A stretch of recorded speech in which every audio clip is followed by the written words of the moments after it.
Effect ന്യൂസിലേക്ക് ഏവർക്കും സ്വാഗതം. ബഹുമാനപ്പെട്ട പിണറായി വിജയൻജിയുടെ സർക്കാർ അവരുടെ അവസാനത്തെ ഒരു ബഡ്ജറ്റ് പ്രഖ്യാപിച്ചു, അത് മുമ്പോട്ട് വെച്ചു. അതിന് ഇന്ന് കുറച്ച് കാര്യങ്ങൾ പറയാനുണ്ട്.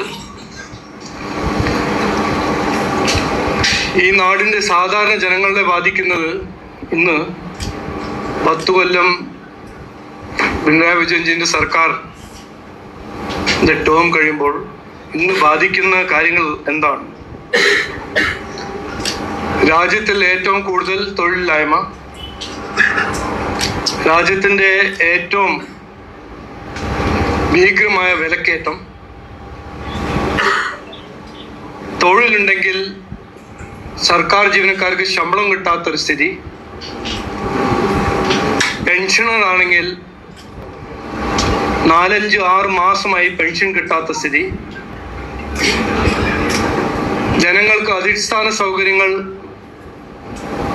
ഇല്ലാത്തൊരു സ്ഥിതി, ആരോഗ്യ മേഖലയും വിദ്യാഭ്യാസ മേഖലയിലും നിങ്ങൾ എല്ലാവരും കാണുന്ന സ്ഥിതി. ഇത് 10 കൊല്ലം എല്ലാം ശരിയാവും എന്ന് വാഗ്ദാനം കൊടുത്ത് ഭരിച്ച പിണറായി വിജയൻജിയുടെ അവസാനത്തെ ബഡ്ജറ്റിൽ ഇതിനെക്കുറിച്ച് ഒന്നും അദ്ദേഹമോ അദ്ദേഹത്തിൻ്റെ ധനകാര്യമന്ത്രി ഒന്നും പറയാനുണ്ടായിരുന്നില്ല. പക്ഷേ ഞാൻ എല്ലാവരെയും ഓർമ്മിപ്പിക്കുന്നു, ആരും മറന്നിട്ടില്ല എന്ന് എനിക്കൊരു നല്ല വിശ്വാസമുണ്ട്. ഇതുപോലെ തന്നെ 2004 മുതൽ 2014 ഭരിച്ച കോൺഗ്രസ് പാർട്ടി, UPA CPM പിന്തുണ കൊണ്ട് ഭരിച്ച കോൺഗ്രസ് പാർട്ടി അവരുടെ അവസാനത്തെ ബഡ്ജറ്റിൽ വാഗ്ദാനങ്ങൾ മാത്രം 10 കൊല്ലം കോൺഗ്രസ് ഭരിച്ച ഇന്ത്യയെ ഏറ്റവും ദുർബലമായ ഒരു ഇക്കോണമിയാക്കി മാറ്റിയ സാഹചര്യത്തിൽ അവരുടെ ബഡ്ജറ്റിൽ അവർക്ക് ഒന്നും പറയാനുണ്ടായിരുന്നില്ല. പക്ഷെ കുറെ എല്ലാം വാഗ്ദാനങ്ങൾ കൊടുത്തു. അതുപോലെ തന്നെ 10 കൊല്ലം ഭരിച്ച CPM സർക്കാർ അതേ സ്ഥിതി, ഒരു ദുർബലമായ സ്ഥിതിയിൽ കേരളത്തിന്റെ ഇക്കോണമിയെ കൊണ്ടുവച്ച് ഇന്ന് കുറെ എല്ലാം വാഗ്ദാനം കൊടുക്കുന്നു. അത് എന്തുകൊണ്ട് 10 കൊല്ലത്തിലൊന്നും ചെയ്തില്ല എന്ന് ചോദിക്കണം. പക്ഷെ എനിക്ക് പറയാനുള്ളത്, കൃത്യമായി പറയാനുള്ളത്, ഇത് ജനങ്ങളെ വിഡ്ഢിയാക്കാനും ജനങ്ങളുടെ സാമാന്യ ബുദ്ധി ചോദിക്കുന്ന ഒരു ബഡ്ജറ്റാണ്. ഈ 2026 പെൻഷൻ പ്രഖ്യാപിക്കുന്നു. ഇതുപോലെ തന്നെയായിരുന്നു കോൺഗ്രസ് 2014. എനിക്ക് ഇപ്പോഴും ഓർമ്മയുണ്ട്, ഞാൻ പാർലമെന്റ് ആയിരുന്നല്ലോ. നരേന്ദ്രമോദിജി 1 റാങ്ക് 1 പെൻഷനെ കുറിച്ച്, നമ്മളുടെ സൈനികർക്ക് വേണ്ടി 1 റാങ്ക് 1 പെൻഷനെ കുറിച്ച് നരേന്ദ്രമോദി അന്ന് ഗുജറാത്തിന്റെ CM ആയിരുന്നു. BJP അധികാരത്തിൽ വന്ന് അത് ചെയ്യും എന്ന് പറഞ്ഞപ്പോൾ 2014 ബഡ്ജറ്റിൽ കോൺഗ്രസ് വേഗം ഞങ്ങളും ചെയ്യും 10 കൊല്ലമായിട്ടൊന്നും ചെയ്യാത്ത കോൺഗ്രസ് ഞങ്ങളും ചെയ്യും എന്ന് പറഞ്ഞ് 50 കോടി എന്തോ ബഡ്ജറ്റിൽ അതിന് പ്രാധാന്യം പ്രഖ്യാപിച്ചു. അത് മറ്റൊരു കാര്യമാണ്. 1 റാങ്ക് 1 പെൻഷന് 50 കോടിയല്ല, 500 കോടിയല്ല, 25,000 കോടിയാണ് നരേന്ദ്രമോദിജിയുടെ സർക്കാർ കൊടുത്തത്. അത് മറ്റൊരു കാര്യം. പക്ഷേ ഈ രണ്ട് CPM-ലും കോൺഗ്രസിലും അവരുടെ ഇക്കണോമിക് മാനേജ്മെന്റിലും ഒരു വ്യത്യാസമില്ല എന്ന് ഞാൻ പറയാൻ ആഗ്രഹിക്കുന്നു. അത് മാത്രമല്ല, ഈ ബഡ്ജറ്റ് പരിശോധിച്ച് പഠിച്ചാൽ 10 കൊല്ലം അവരുടെ ഭരണത്തിന്റെ ഫലങ്ങളെല്ലാം നമ്മൾ ആലോചിച്ച് പഠിച്ചാൽ കോൺഗ്രസ് 10 കൊല്ലം ഇന്ത്യയിൽ ചെയ്തത് CPM കേരളത്തിന് ചെയ്തു. ഞാനൊരു 4-5 സ്ലൈഡ് ഇടാൻ ആഗ്രഹിക്കുന്നു. ഇതാണ് നമ്മുടെ നാടിന്റെ സ്ഥിതി. 92% 100 രൂപ ഈ സ്റ്റേറ്റ് റവന്യൂ ആയിട്ട് കിട്ടുമ്പോൾ 92 രൂപ കടം, പലിശ, പെൻഷൻസ് പോകുന്നു. 8% മാത്രമാണ് വികസനത്തിന് വേണ്ടി ഈ സ്റ്റേറ്റ്. ഇതാണ് സ്ഥിതി, നമ്മുടെ രാജ്യത്തിന്റെ സ്ഥിതി, സംസ്ഥാനത്തിന്റെ സ്ഥിതി. ഞാൻ ആദ്യം പറഞ്ഞ കാര്യം ഇന്നും പറയുന്നു. ഇതൊരു ഇക്കോണമി അല്ല, ഇതൊരു പോൺജി സ്കീമാണ്. ഒരു സ്ഥലത്ത് കാശ് ആവശ്യമുണ്ടെങ്കിൽ മറ്റൊരു സ്ഥലത്ത് നിന്ന് എടുക്കുക. അതല്ലേ ഈ തിരുവനന്തപുരം കോർപ്പറേഷൻ നടന്ന ഒരു ഉദാഹരണമായിട്ട് പറയാം. SC/ST ഫണ്ടിൽ നിന്നെടുത്ത് മറ്റൊരു കാര്യത്തിന് വേണ്ടി സംസ്ഥാന സർക്കാർ ഉപയോഗിക്കുന്നു.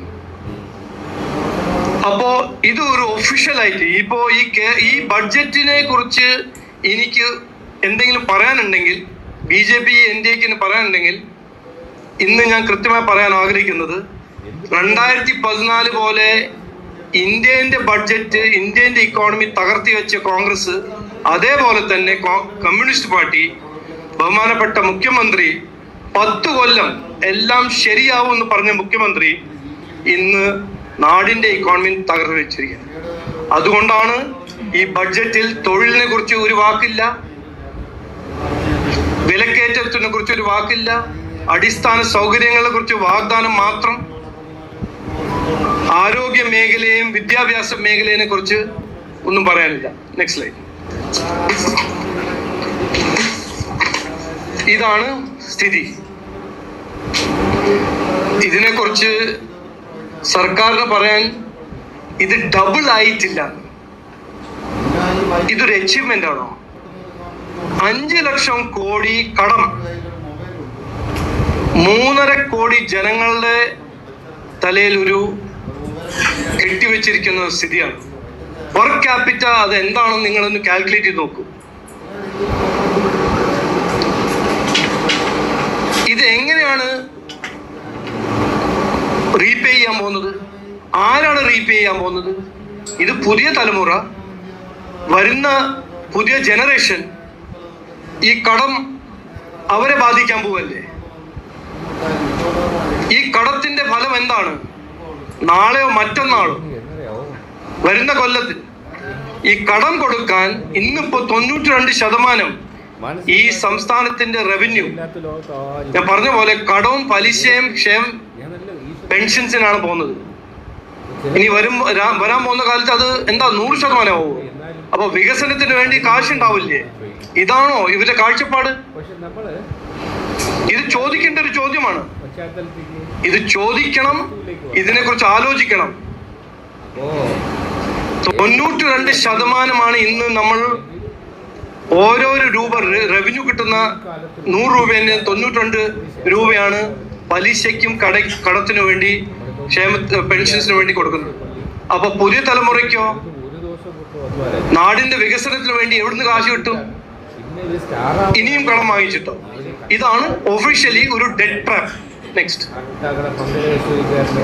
പിന്നെ ഇതിപ്പോ ഇലക്ഷന്റെ 60 ദിവസം മുമ്പേ ഒരു ബഡ്ജറ്റ് അല്ലേ, അപ്പൊ എന്തെങ്കിലും പറയണ്ടേ? വേറൊന്നും പറയാനില്ല. തൊഴിലിനെ കുറിച്ച് പറയാനില്ല, വിദ്യാഭ്യാസത്തിനെ കുറിച്ച് പറയാനില്ല, ആരോഗ്യ മേഖലയെ കുറിച്ച് പറയാനില്ല, വിലക്കയറ്റത്തെ കുറിച്ചും പറയാനില്ല. അപ്പൊ എന്താ പറയേണ്ടത്? സെൻട്രൽ ഗവൺമെന്റ് കാശ് തന്നിട്ടില്ല. ഇത് ആരെയാ വിഡ്ഢിയാക്കുന്നത്? ഇതല്ലേ സത്യം? 460% ഇൻക്രീസ്.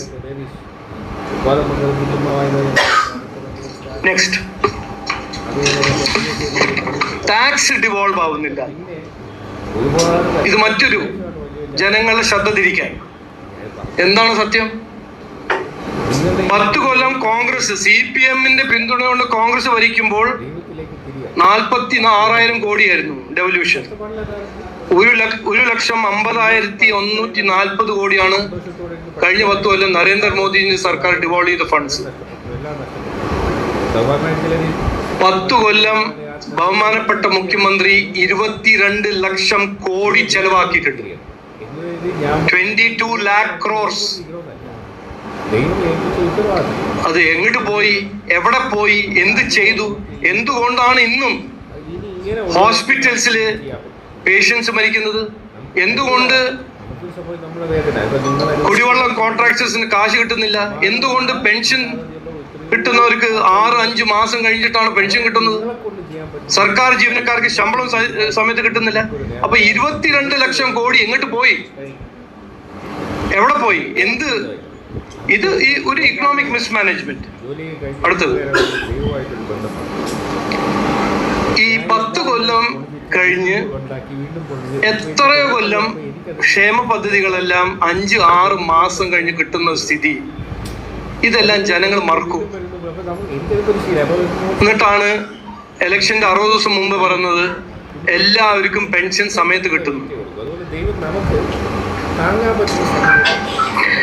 അവരുടെ മാനിഫെസ്റ്റോ പറഞ്ഞതായിരുന്നേ, 2016 മാനിഫെസ്റ്റോ, 21 മാനിഫെസ്റ്റോ 2500 മാസം പെൻഷനാണ്. ഇപ്പൊ അവര് പറയുന്നത് പെൻഷൻ ഒരു റൈറ്റ് അല്ല, അവകാശമല്ല. നെക്സ്റ്റ്, ഒരു ഒറ്റ സംസ്ഥാനമുള്ളൂ ഇന്ത്യയിൽ PM ആവാസ് യോജന, പാവങ്ങൾക്ക് വീടുണ്ടാക്കുന്ന പ്രോഗ്രാമിൽ വീടുണ്ടാക്കാത്തത്, ആ പദ്ധതി നടപ്പിലാക്കാത്ത ഒരു ഒറ്റ സർക്കാരേ ഉള്ളൂ ഇന്ത്യയിൽ. അതാണ് ബഹുമാനപ്പെട്ട മുഖ്യമന്ത്രി പിണറായി വിജയന്റെ സർക്കാർ. 3 ലക്ഷം ജനങ്ങൾക്ക് വീട് കിട്ടുന്നതായിരുന്നു, കിട്ടിയില്ല. ഇതിനെ കുറിച്ച് ബഡ്ജറ്റിൽ ഒരു വാക്കില്ല. ഇത് മാത്രമല്ല, നിങ്ങൾക്ക് എല്ലാവർക്കും അറിയാം, PM ആയുഷ്മാൻ 70 വയസ്സിന് മേലെ പാവങ്ങൾക്ക് ഫ്രീ ആയിട്ട് ഒരു ഇൻഷുറൻസ് സ്കീം നടപ്പിലാക്കാത്ത ഒരു സർക്കാരാണ് പിണറായി വിജയൻജിന്റെ സർക്കാർ. അതിനെ കുറിച്ചൊരു വാക്ക് പറഞ്ഞില്ല ബഡ്ജറ്റിൽ. കുടിവെള്ളം, 32 ലക്ഷം വീട്ടുകൾ ഇന്നും കുടിവെള്ളമില്ല. 10 കൊല്ലം കഴിഞ്ഞു.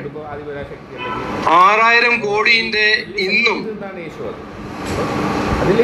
പൈപ്പ് കോൺട്രാക്ടേഴ്സ്, കുടിവെള്ളം കോൺട്രാക്ടേഴ്സിന് കാശ് കൊടുത്തിട്ടില്ല.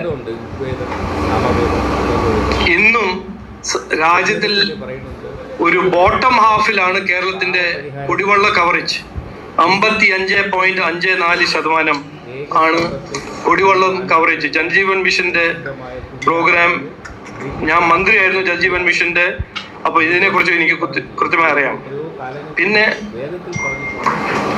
ഇതിനെ കുറിച്ചും ബഡ്ജറ്റിൽ ഒരു വാക്കും. റബ്ബർ സപ്പോർട്ട് പ്രൈസ്, ആരായിരുന്നു മാനിഫെസ്റ്റോയിൽ പറഞ്ഞത് 250 രൂപ budget support price, minimum support price കൊടുക്കുന്നു? എല്ലാം ശരിയാവും എന്ന് പറഞ്ഞ CPM ഇന്ന് എന്താ കൊടുക്കുന്നത്? 200 രൂപ. ഇതിനെ കുറിച്ചൊരു വാക്കില്ല. നെക്സ്റ്റ്, KSRTC നോക്കും. KSRT ജീവനക്കാർ, എനിക്ക് പേഴ്സണലായിട്ട് അറിയാം. 2 കൊല്ലമായിട്ട് ഞാൻ അവരുടെ പരാതിയും അവരുടെ കംപ്ലൈൻസ് എല്ലാം കിട്ടുന്ന എനിക്ക് കിട്ടിയിട്ടുണ്ട്. 5-6 മാസം കഴിഞ്ഞിട്ട് ശമ്പളം. ഇതാണ്, ഇതിനെ കുറിച്ച് ഒരു വാക്കില്ല ബഡ്ജറ്റിൽ. നെക്സ്റ്റ്, ഇത് എന്താണ് ഇതിന്റെ ഒരു മെസ്സേജ്?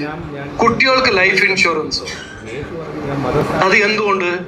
അപ്പൊ ശിവൻകുട്ടി ജി, നമ്മുടെ ബഹുമാനപ്പെട്ട വിദ്യാഭ്യാസ മന്ത്രി, 75% സ്കൂള് സുരക്ഷിതമല്ല എന്ന് പറയുമ്പോൾ കുട്ടികൾക്ക് ലൈഫ് ഇൻഷുറൻസ് കൊടുക്കാനാണോ ഇത്? എന്തുകൊണ്ട് സ്കൂളിനെ നന്നാക്കുന്നില്ല? 75% സ്കൂൾ, ഞാനല്ല പറഞ്ഞത്, ബഹുമാനപ്പെട്ട വിദ്യാഭ്യാസ മന്ത്രിയാണ് അസംബ്ലിയിൽ പറഞ്ഞത്. 75% ഗവൺമെന്റ് സ്കൂൾ സുരക്ഷിതമല്ല, അൺസേഫ് ആണ്. അതുകൊണ്ടാണോ ലൈഫ് ഇൻഷുറൻസ് കുട്ടികൾക്ക് കൊടുക്കുന്നത്? ഞാൻ ചോദിക്കുന്നു, അത് ക്ലാരിഫൈ ചെയ്യട്ടെ. Next, MNREGA fraud. ഇത് എന്തിനാണ് ജനങ്ങളെ വിഡ്ഢിയാക്കാൻ ഒരു ശ്രമം? 10 കൊല്ലം ഭരിച്ചു, നിങ്ങൾ ചെയ്ത കാര്യങ്ങളൊന്ന് പറയൂ. ഇത് എല്ലാ സ്ലൈഡിലും 10 കൊല്ലം ഭരിച്ച CPM എന്ത് ചെയ്തു എന്ന് പറയാൻ ആഗ്രഹിക്കും. ഫ്രോഡ് നിങ്ങൾ എല്ലാവർക്കും അറിയാം. 1000 കോടിക്കണക്കിലാണ് ഫ്രോഡ് നടത്തിയിരിക്കുന്നത്. JCB കൊണ്ട് പണി ചെയ്യുക, എന്നിട്ട് ജനങ്ങളുടെ പേരിൽ കാശെടുക്കുക.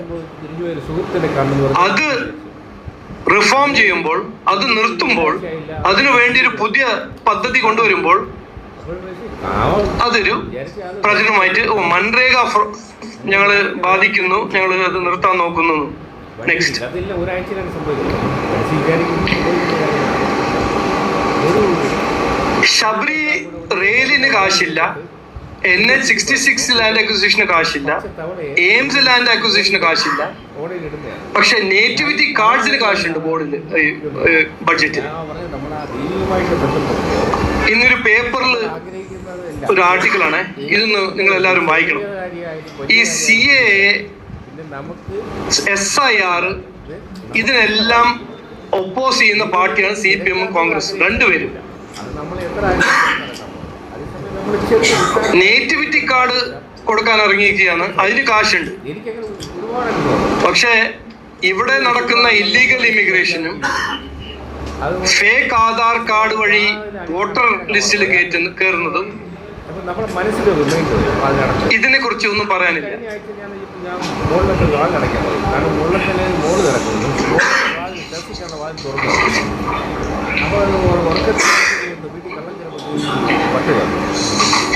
അവസാനം എനിക്ക് പറയാനുള്ളത്, ഇക്കോണമിനെ കുറിച്ച് എനിക്ക് കുറച്ച് അറിയാം, അതുകൊണ്ട് ഞാൻ പറയാണ്. ഒരു ഡെറ്റ് ട്രാപ്പിലാണ് നമ്മുടെ സംസ്ഥാനത്തിന്റെ ഇക്കോണമി. ഫിസ്ക്കൽ FRBM, പാർലമെന്റ് പാസ്സാക്കിയ FRBM ആക്ട് ബ്രീച്ച് ചെയ്യുന്ന ഒരു സ്റ്റേറ്റ് ആണ് കേരളം. ഈ 34% ഡെറ്റ് GSDP-നെ 34% ഓഫ് GSDP ആയി. ഞാൻ പറഞ്ഞ പോലെ ഇന്നിപ്പോ കടം വാങ്ങിച്ചിട്ടാണ് പലിശ കൊടുക്കുന്നത്, കടം വീട്ടിൽ കൊടുക്കുന്നത്. ഈ സ്ഥിതി 10 കൊല്ലം മുമ്പേ ഉണ്ടായിരുന്നില്ല. 10 കൊല്ലം എല്ലാം ശരിയാവും എന്ന് പറഞ്ഞ് വാഗ്ദാനം കൊടുത്ത പിണറായി വിജയൻജിയാണ് ഇത് ചെയ്ത് ഈ സ്ഥിതിയിൽ നമ്മളെ കൊണ്ടുവച്ചിരിക്കുന്നത്. ഇന്നും വെൽഫെയറിന്റെ പേരിൽ എത്രയോ വാഗ്ദാനം കൊടുക്കുന്ന CPM-ഉം കോൺഗ്രസ് പാർട്ടിയും ഇതിനെക്കുറിച്ച് ഒരു ഉത്തരം തരണം. കോൺഗ്രസിന്റെ പേര് ഞാൻ എടുക്കാൻ എന്താണ് ഞാൻ എടുക്കുന്നത്? പ്രതിപക്ഷ പാർട്ടിയിൽ 10 കൊല്ലമായിട്ടിരുന്ന കോൺഗ്രസ് പാർട്ടിയായിരുന്നു. ഇതിനെക്കുറിച്ച് ഒരു വാക്കും അസംബ്ലിയിൽ പറഞ്ഞിട്ടില്ല.